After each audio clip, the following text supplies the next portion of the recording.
ang mga kilalang dragon sa iba't ibang mitolohiya. Sa Pilipinas ay kilala ang Bakunawa na siyang dambuhalang dragon na may pagnanasang kainin ang buwan. Ang mga East Asian countries gaya ng Japan at China ay puno ng mga istoryang may kaugnayan sa mga dragon. Narito ang ilan sa kanila.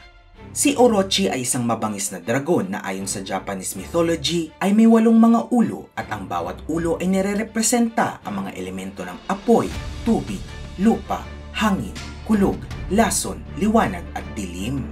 Isa pang dragon sa Japanese mythology ay si Ryujin na naninirahan sa kailaliman ng karagatan. Sa Chinese mythology naman ay ang Azure Dragon, Dilong, Xiaolong, Yinglong at Shenlong na may mga kontrol din sa iba't ibang elemento at panahon.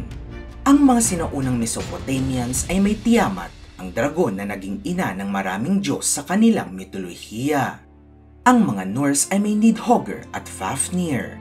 At ang Greek mythology ay may Colchian Dragon, Ladon, Ismenian Dragon at iba pa.